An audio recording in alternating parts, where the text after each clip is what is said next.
ராகு காலத்தில் கல்யாணம் ஆமா கண்டிப்பா செய்யலாங்கிற நான். ம்ஹும். ம். ராகு காலத்தினுடைய கடைசி ஒரு 15-24 நிமிடங்கள் அமிர்த காலம். ஓ, அந்த அமிர்த காலத்துல நீங்க ஒரு விஷயத்த பண்ணீங்கன்னா அது வளர்ச்சியிலேயே இருக்கும். ராகு காலம் முடியும் போது. ஆமா, ராகு காலத்தை 3ஆ பிரிச்சுக்கோங்க. 3 to 4:30ங்கிறது 3ஆ பிரிங்க. ம். அரை மணி நேரம் அரை மணி நேரம் அரை மணி நேரம். ஓகே. முதல் அரை மணி நேரம் விஷக்காலம். 3 to 3:30. ராகுன்னா என்ன, பாம்பு தானே. அப்ப முதல் பாகம் என்ன, வாய் பாகம். ஓகே. ஸோ இந்த அரை மணி நேரம் விஷக்காலம். விஷக்காலம். ம். அடுத்த அரை மணி நேரம் நியூட்ரல். அது நல்லதும் இல்லை கெட்டதும் இல்லைன்னு. இந்த விஷக்காலத்தில் இப்போ நம்ம எல்லாருக்கு எதிரி தொல்லை இருக்கிறது, என்ன ரொம்ப படுத்திட்டு இருக்கான் ஒருத்தன் அப்படிங்கிறப்ப அவன் அழிஞ்சு போகணும்னு நம்ம எதுவும் பண்ணுறது இல்லை. அவன் நம்மளை தொந்தரவு பண்ணாமல் இருக்கணும்னு நினைக்கக்கூடிய அந்த மாதிரியான விஷயங்கள் அந்த நேரத்தில் பண்ணலாம்.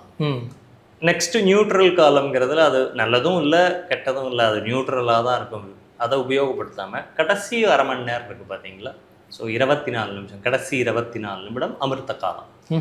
அமிர்த காலத்தில் தாலி கட்டினான்னு வச்சுக்கோங்க, நல்ல வளர்ச்சி தானே.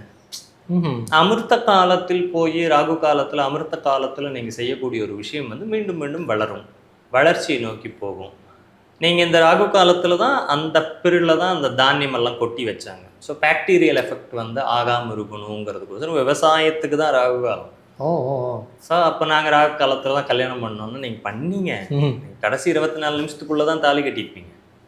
ராகு காலம் ஆரம்பத்தில் பண்ணி பாருங்களேன், அதோட வேலையை அது செய்யும். அப்போது ஜோதிடம் முதல் உண்மையா பொய்யாங்கிற கேள்வி எல்லாம் தாண்டி எல்லாருக்குமே அது மேலே ஒரு நம்பிக்கை இருக்குது.